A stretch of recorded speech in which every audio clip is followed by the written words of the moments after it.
It is said that Ma'asumin salawatullah alayhim had Wilayah Takwiniyah, which is a core belief of Shia, and because of that, people were recommended to do Tawassul to them. So if it is true, why do they had to go a long and tiring distances from different parts of the Islamic country of that time to Medina just to speak with the Imam and ask questions? Instead of that, they could just sit in their houses, pray to the Imam, and ask the questions and wait for the Imam to answer them supernaturally.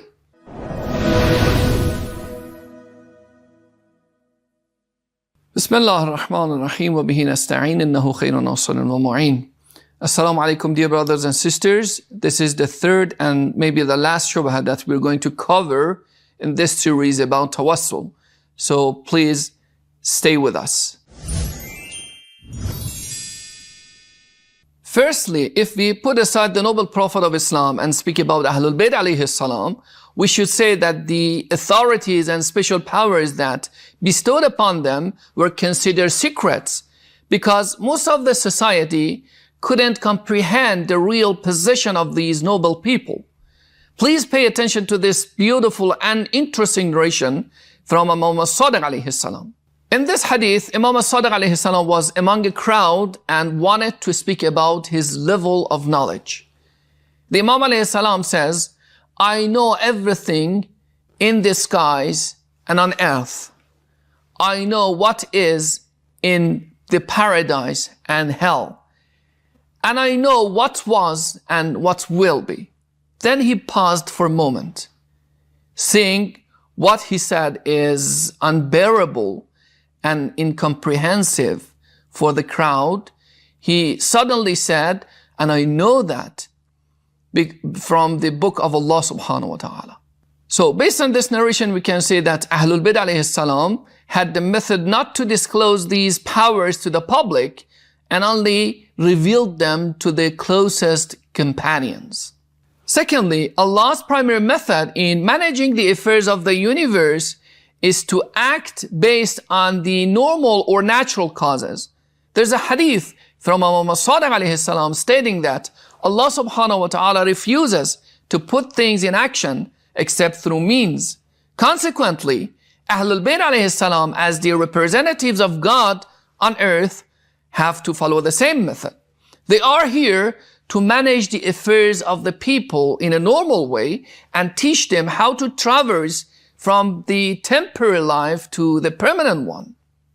So basically, they were assigned by Allah subhanahu wa ta'ala to educate the people to find the right and straight path to perfection, which is basically doing wajibat and abandoning muharramat.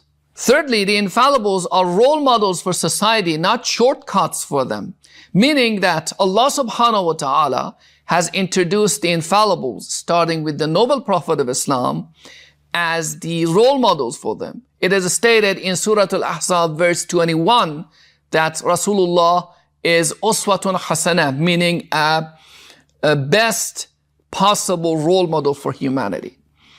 And also to encourage the people to follow these role models, Allah subhanahu wa ta'ala says, say, O Prophet, I'm only a man like you.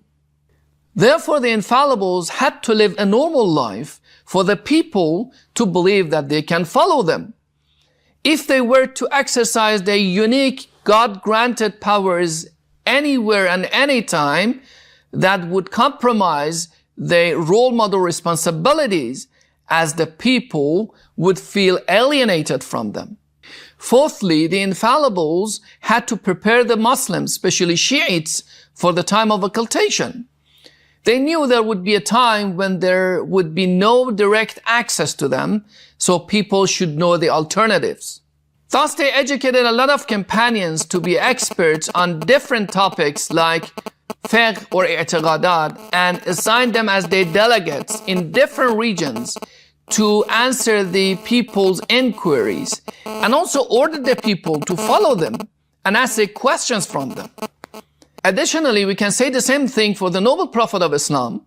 He judged the disputes based on ordinary evidence, like the testimonies of eyewitnesses, despite his knowledge of the unseen, because he wanted to teach the people the correct way of judging in Islam.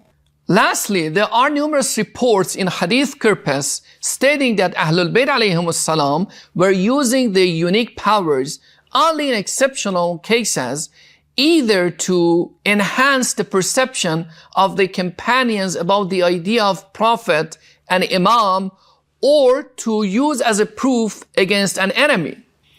The first hadith is about Abu Salt al-Harawi, the Imam Riza's servant and close companion. He was imprisoned by Ma'mun after Imam Riza's martyrdom, and it lasted for 1 year. Finally, he got impatient and complained about his hardship from the darkness of his cell to Imam al-Jawad alayhi salam. Despite the fact that the Imam was in another city and a long distance away, he came to his aid and miraculously saved him from the prison. The second hadith, which can be found in Sunni sources as well, Abdul Malik ibn Marwan wrote to his governor, Hajjaj ibn Yusuf al-Thaqafi, to take it easy on Ahlul Bayt. He wrote that he must refrain from shedding the blood of the family of Ali alayhi salam, because any Umayyad caliph that shed the blood of this family, his reign was short-lived. And he also asked Hajjaj not to reveal this order to anyone.